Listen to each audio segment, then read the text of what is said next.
Hola, Gea. Hola. ¿Qué es eso que traes? No lo sé, me lo manda mi tío. ¿Tu tío el inventor? ¿Sí? ¿El que inventó el paraguas para la lluvia de estrellas? ¿Y la perforadora láser de pulsera? El mismo. ¿Y estás segura de que quieres abrirlo? ¡Hala! ¿Qué es? Mi tío dice que se llama Zoom. Gea, ¿no deberías mirar antes el manual de instrucciones?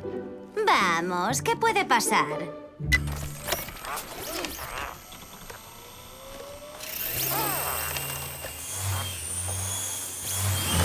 ¡Oh, no! Lo sabía. Aquí dice que es un asistente para la catalogación, archivo y documentación de materiales geológicos, actualmente programado para el estudio de fósiles. ¡Qué interesante! Puede escanear cualquier fósil, registrarlo y consultar las bases de datos de museos y centros de investigación de todo el mundo. Yo diría que anda un poco despistado. Tendrás acceso a mucha información, pero no tienes ni idea de lo que es un fósil. Anda. Sígueme. Vamos al Museo Geominero.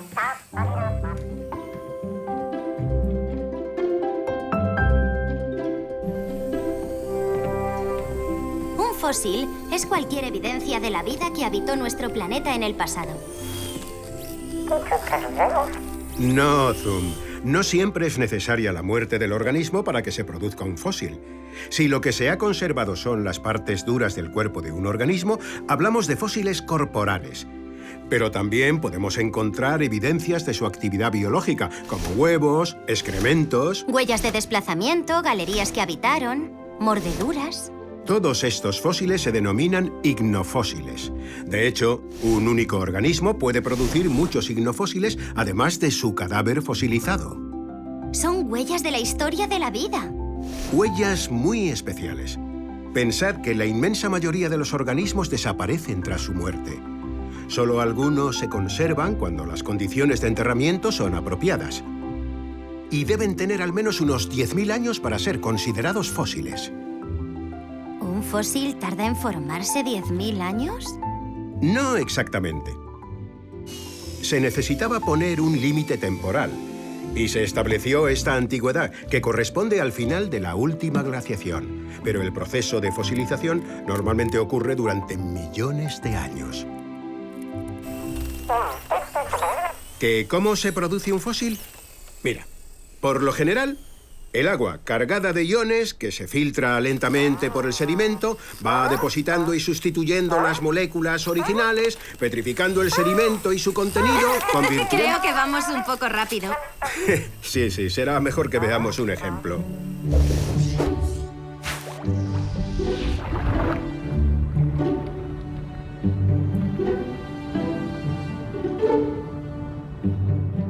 Al morir, el amonite se hunde hasta el fondo y las bacterias anaeróbicas consumen sus partes blandas. O sea que su cuerpo se descompone. Eso es. La concha, por las corrientes y por su forma hidrodinámica, puede trasladarse lejos del lugar de la muerte, hasta llegar a una zona donde se depositan sedimentos y queda enterrada. ¡No, Zoom! ¡No la toques! Alterarías el proceso de fosilización. ¡Claro que no ves nada! Para poder observar el proceso de fosilización, necesitamos ver una sección del terreno. Si nada se interpone en el proceso, el sedimento que contiene la concha se cementa, mineraliza y endurece. Se transforma en roca. ¡Exacto! Aunque para que pueda conservarse durante millones de años aún debe superar otras muchas pruebas. La roca que contiene la concha puede agrietarse penetrando agua y posibilitando su disolución. La concha también puede deformarse, recristalizarse, fracturarse, pero con un poco de suerte, estos procesos no la destruirán del todo y obtendremos el fósil de un amonites en el seno de una roca sedimentaria. Por último, son necesarios movimientos de la corteza terrestre para elevar el terreno y que con el paso del tiempo y la erosión, el fósil quede al descubierto. No, Zoom. La fosilización no es exclusiva de medios marinos. De hecho, mira, allí también se está produciendo.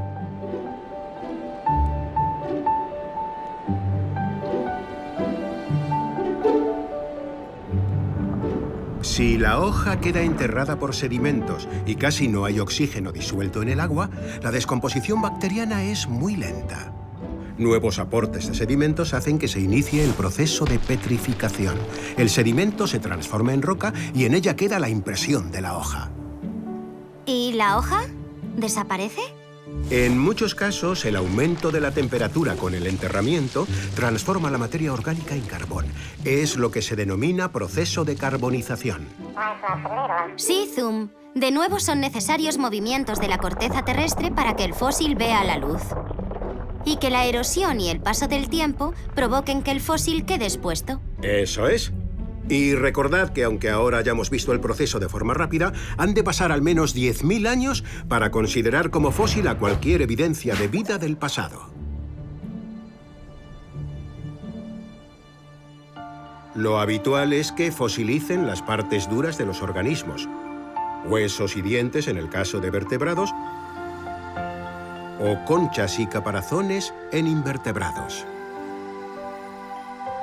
Las plantas normalmente fosilizan por partes, una rama, una hoja, una semilla, porque se desarticulan a lo largo de su historia biológica. Solo en casos muy excepcionales aparecen fosilizados animales completos con sus partes blandas.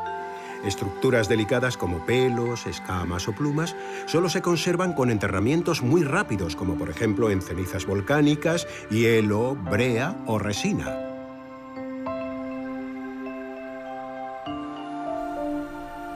Ya ves qué variedad de tamaños, Zoom. Desde un insecto hasta todo un mamut. Y pensad que solo hemos encontrado algunos. Hay montañas enteras formadas por fósiles aún por descubrir. Son como fotos de otras épocas. Nos proporcionan una gran información sobre la diversidad de la vida en el pasado, pero es un registro caprichoso. Algunas especies dejaron muchos elementos fósiles y otras muy pocos o ninguno. Es como leer e interpretar una novela de misterio a la que le faltan páginas. De eso se encarga la paleontología. Así es. El fósil es importante, pero también el contexto geológico en el que se encuentra.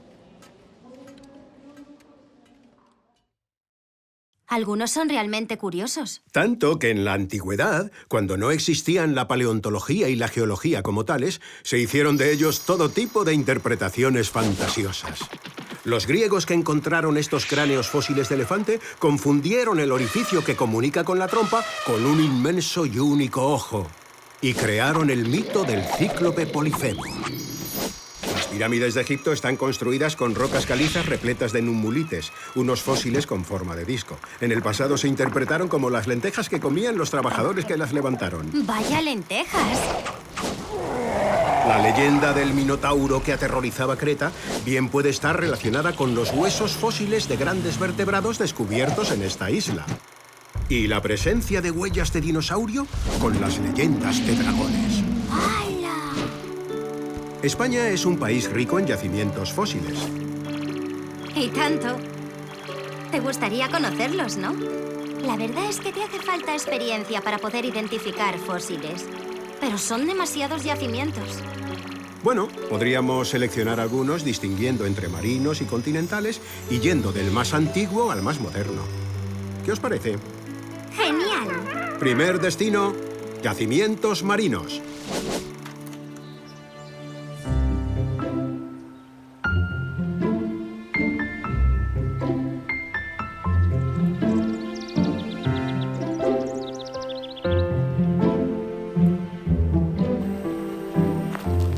Hace 500 millones de años, toda esta área estaba cubierta por agua y formaba parte de la plataforma continental marina del desaparecido macrocontinente Gondwana. Entiendo que te cueste creerlo, pero hasta aquí llegaba el mar. Fíjate, ¿ves esas curiosas formas en la roca? Son rizaduras de oleaje. Y en ellas podemos encontrar fósiles de... ¡Eso es, Zoom! Astropolygnus. ¡Aquí! Huellas de anclaje de anémonas del pasado.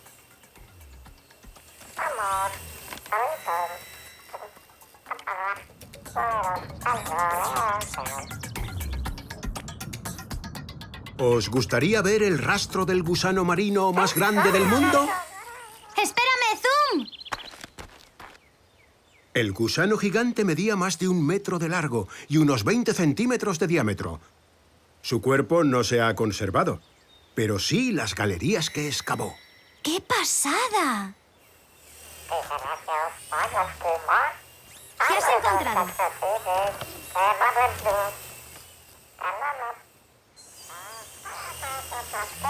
¡Qué interesante, Zoom! Son crucianas, huellas bilobuladas atribuidas al desplazamiento de trilobites sobre el fango marino. Eran algo así como bichos bola marinos. La impronta de la cruciana quedaba sobre el fondo marino, formado por sedimentos blandos como arcillas o limos. Posteriormente se cubría y rellenaba de arenas finas que se compactaron, conservando la huella en relieve positivo. ¡Hay muchísimas! Pues espera a ver los amonites de Teruel. ¿Qué opinas, Zoom? ¿Vamos?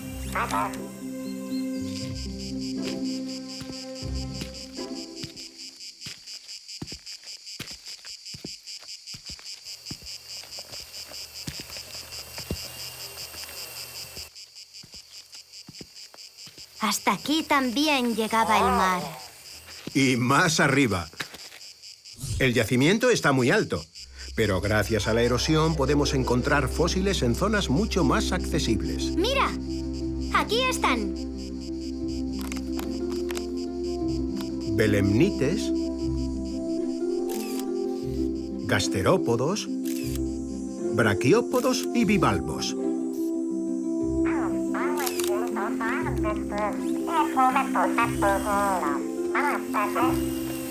Los amonites, aunque lo parezcan, no tienen nada que ver con los caracoles, sino con los actuales cefalópodos. ¿Como el pulpo y el calamar? Sí, aunque con el paso del tiempo geológico, la mayoría de las especies de cefalópodos perdieron la concha externa.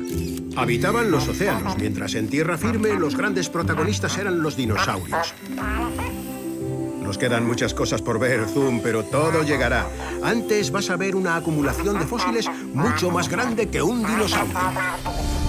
Tras la extinción ocurrida en el límite Cretácico-Paleógeno, hace unos 66 millones de años, los cálidos mares de comienzos del Terciario se poblaron de organismos.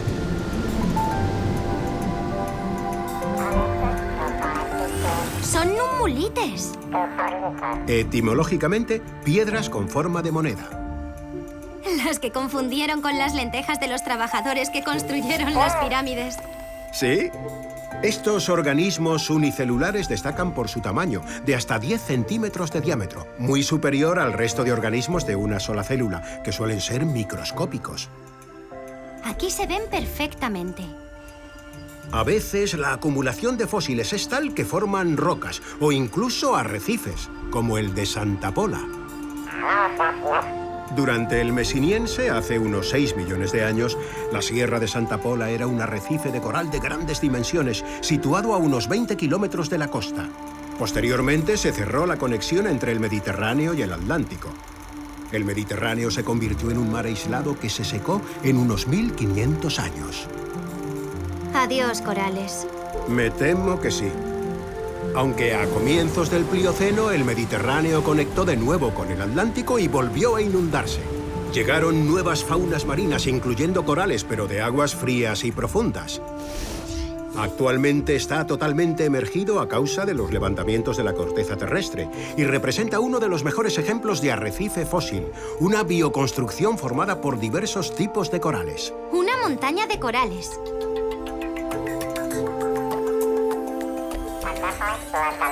No sé, Zoom, ¿estás seguro? Gea tiene razón al dudar, Zoom. Eso no es un organismo marino, sino el polen de una planta terrestre. Eso te pasa por ir de listillo. Que es el momento de visitar yacimientos continentales.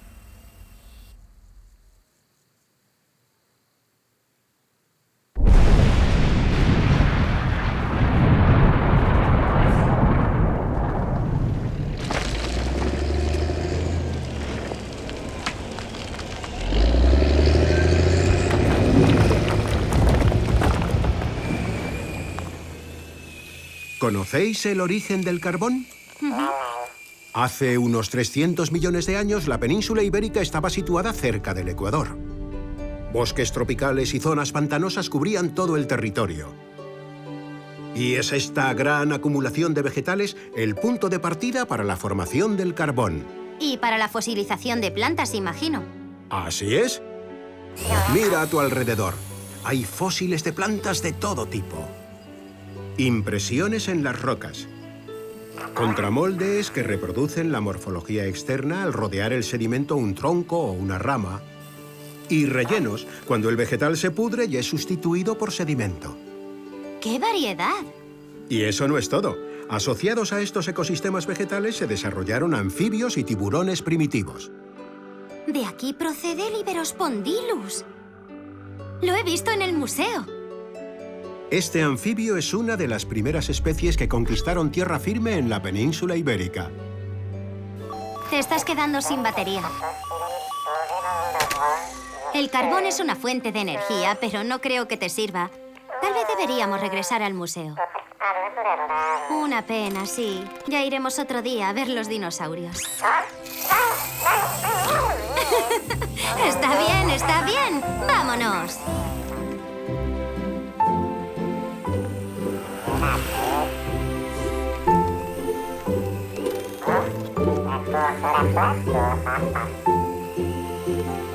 ¡No, Zoom! Estas vallas protegen el yacimiento. Ocurre con demasiada frecuencia que no solo saqueadores, sino también algunos turistas se llevan fósiles de recuerdo sin tener en cuenta su valor científico. No te preocupes, Zoom. He pedido autorización para los dos. Hace 127 millones de años los dinosaurios habitaban esta zona. La existencia de un gran humedal con charcas y lagos permitió la conservación de algunas huellas y esqueletos. ¡Mira, Zoom! ¡Huellas de dinosaurio! No, Zoom, no están aquí. Los huesos de los dinosaurios ya han sido estudiados y se pueden ver en el museo. ¡Espérame, Zoom! Además de dinosaurios, en las ollas se ha descubierto una gran diversidad de animales y plantas. Uno de los hallazgos más interesantes es el de fósiles que conservan tejidos blandos mineralizados, como por ejemplo músculos de vertebrados.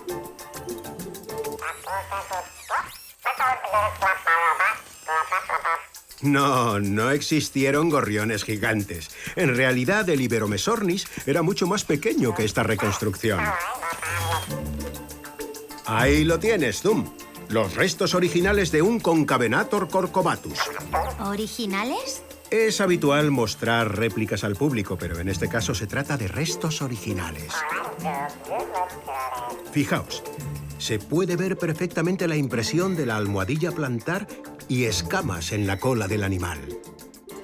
Se llama Corcovatus porque el animal tenía una joroba producida por la extensión exagerada de un par de vértebras. ¿Y esas otras vértebras tan pequeñitas? Son los restos de otro pequeño reptil. Y mira, esto te va a encantar. En uno de los huesos del antebrazo se encuentran unas estructuras que probablemente eran la zona de inserción de unas protoplumas, ancestros de las plumas que existen en las alas de las aves actuales. ¡Impresionante! Todo gracias al estancamiento del agua, la elevada acumulación de materia orgánica y la ausencia de oxígeno. Además, la actividad metabólica de las bacterias mineralizó los tejidos blandos y los conservó de manera excepcional. Pensaba que los microorganismos solo contribuían a la destrucción de los restos. No siempre. A veces colaboran de forma muy eficaz en la fosilización. Incluso algunos de ellos, como las bacterias, pueden conservarse fósiles. ¿Has oído hablar del soplao?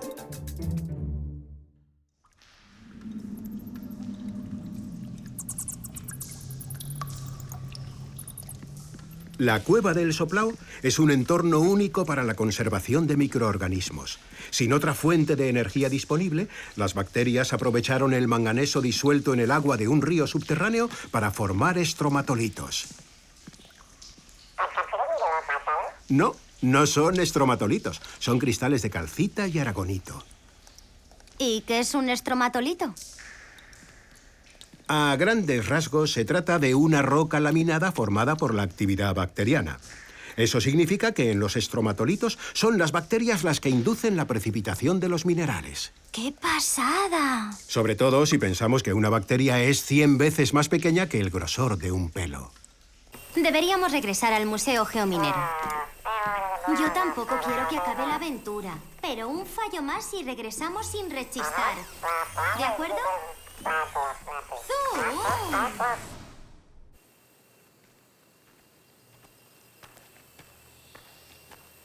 Mira, Zoom, por fin hemos llegado. Allí está el yacimiento visitable de Fonelas. Hace 2 millones de años, este paisaje era muy distinto. Efectivamente, Gea. Existía una gran llanura habitada por ciertas especies de grandes mamíferos. No es tu batería, Zoom. Son animales de Asia y África que se han encontrado en Granada. Lo que demuestra que en el Pleistoceno coexistía la fauna local con inmigrantes asiáticos y africanos. Mamuts, rinocerontes, guepardos, ciervos, lobos... aunque son las hienas gigantes las grandes protagonistas de este yacimiento. En este punto situaron su comedero al aire libre. Aquí, sobre la llanura próxima al canal de un río, acumulaban los huesos. En ellos se aprecian las marcas distintivas de sus dientes. Además, como las hienas depredan sobre una gran variedad de especies, reunieron aquí una amplia muestra de la fauna que habitaba este ecosistema. Incluso se ha encontrado una cabra montesa que fue arrastrada desde las montañas cercanas. ¿Y los humanos? ¿No hemos dejado evidencias fósiles? Por supuesto. Pero recordad que estamos siguiendo un orden temporal en la visita a los yacimientos, y la historia del ser humano, geológicamente hablando, es muy reciente.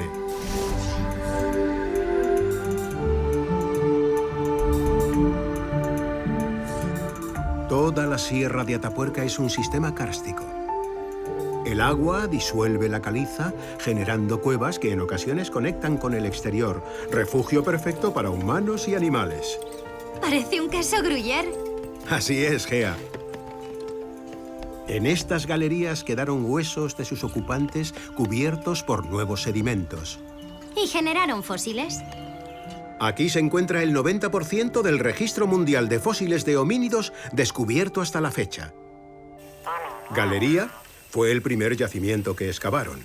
Aquí encontraron restos de fauna y herramientas de piedra asociadas a Homo heidelbergensis, que indican que estos homínidos tenían un gran conocimiento del medio. Aprovechaban las trampas naturales producidas por las simas y se alimentaban de la carne de los animales que caían en ellas. Eso es usar la cabeza. En la conocida como la sima del elefante, encontraron al primer europeo que vivió aquí hace 1.300.000 años. Se trata de los restos fósiles más antiguos localizados en Europa occidental.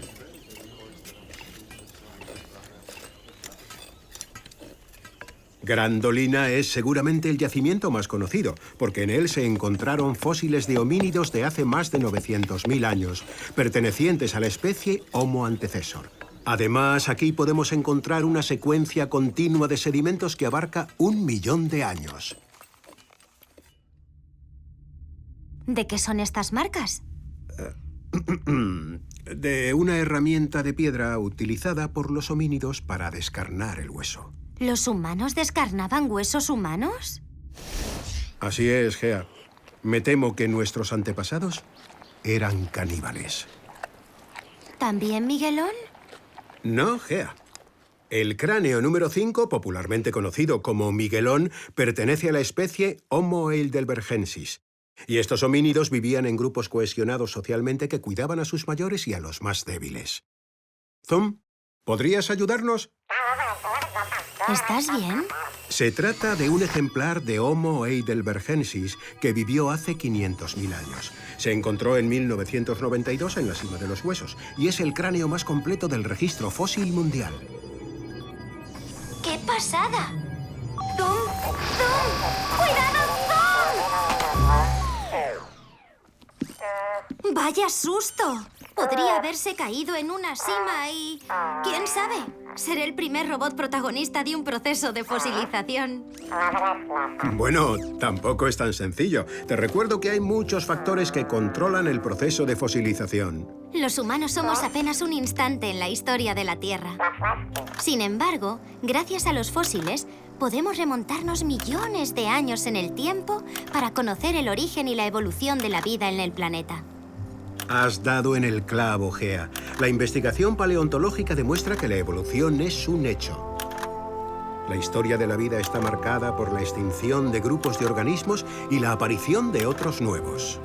Pero todos los seres vivos comparten un antepasado común y, por tanto, un parentesco que relaciona unas especies con otras. Hablando de parentesco, ¿Zoom?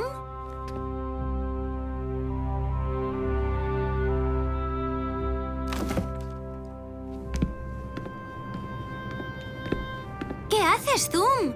¿No puedes fosilizar? Un fósil es cualquier evidencia de la vida que habitó nuestro planeta en el pasado y que ha quedado conservado en las rocas. Y tú no eres un ser vivo. Vamos, Zoom. No he querido ofenderte. Ya sé que tienes sentimientos. No te pongas así. Nos queda mucho por descubrir. Así es, Gea. El registro de la historia de la vida es una novela a la que todavía le faltan muchas y apasionantes páginas. Vamos, Zoom. No seas cabezota. ¡Sal de ahí! Venga, hazlo por mí.